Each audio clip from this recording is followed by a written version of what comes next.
Sa pagdinig sa Kamara, ang nooy warden ng Davao Prison and Penal Farm kung saan pinatay ang tatlong Chinese drug lords noong 2016. Itinanggi niyang may kinalaman siya sa pagpatay. Nasa frontline ng balitang niya, si Marian Enriquez. Na-cite in contempt ang nooy warden ng Davao Prison and Penal Farm na si Bureau of Corrections Senior Superintendent Gerardo Padilla nang humarap sa pagdinig ng House Quad Committee kahapon. Umiwas kasi siya sa pagsagot sa mga tanong ng kongresista. Isinangkot siya ng 2 persons deprived of liberty o PDL na tumestigo noong nakaraang linggo at umaming pumatay ng 3 Chinese drug lords na nakakulong noong 2016. Ayon sa PDL na si Leopoldo Tan, matapos iutos ni Padilla na itapon ang mga patalim na ginamit nila sa pagpatay, narinig daw niya ang boses umano ni dating Pangulong Rodrigo Duterte. Nakausap si Padilla at pinupuri siya sa pagpatay sa 3 Chinese drug lords. Pero itinanggi ito ni Padilla. Pinapasinungalingan ko po ang lahat.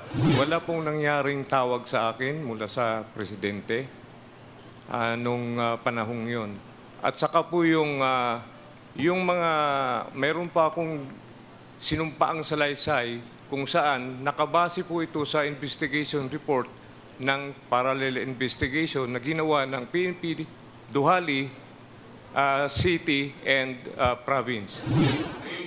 Nanindigan din si Padilla na wala siyang kinalaman sa pagpatay sa 3 Chinese na sina Cho King Tung, Jackson Lee at Peter Wang. Tanong ng mga kongresista sa kanya, paano raw naipasok sa iisang Bartolina ang 2 PDL at ang umano'y 3 Chinese drug lords? Imposible na napasok yung 5 tao sa selda 6 na magkasama without the prior approval of the warden. Hindi po tayo kindergarten dito, hindi po tayo bata. Alam ho natin yung regulasyon. Humarap din ang isa pang opisyal ng Davao Prison and Penal Farm na si Bucor Senior Inspector Noni Foro. Sabi niya, aprobado raw ni Padilla ang pagpasok sa loob ng Bartolina ni Leopoldo Tan at Fernando Magdadaro kasama ang 3 Chinese detainees. Siya pa nga raw ang nagpasok sa 5 sa loob ng Bartolina. May advice po si Sir Jerry na... Sino may advice? May advice po si Superintendent. So may advice si Superintendent Opo. na ipasok sa isang Bartolina yung 5. Opo. Ikaw ang nag-approve na yung 5 magsama-sama sa isang Bartolina. Pero, tama? Yes, Your Honor. Alam mo, warden, mahirap magtahi-tahi ng kasinungalingan. Di ba? Alam mo, nakakalungkot. Dahil pinagtatakpan mo yung pagkakasala ng pagpatay doon sa 3 Chinese national. Sabihin na nating pinakamasama na silang tao sa buong mundo. Pero wala tayong karapatan na maging bahagi tayo para magbuhay sila ng buhay. Ano ba yun, warden? Hindi ka ba nakukonsensya? Hindi ka nakukonsensya? Ha? Nakukonsensya po. Nakukonsensya ka? Opo. So, ngayon nakukonsensya ka na? Pero wala po akong kinalaman sa nangyaring patayan. Ikaw ay nagsisinungaling.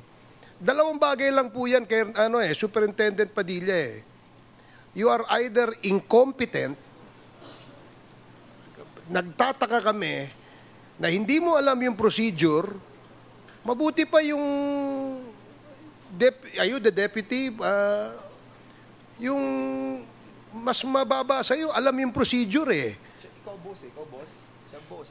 So, you are either incompetent or meron kang kinalaman dito sa krimen na nangyari mismo sa bahay mo.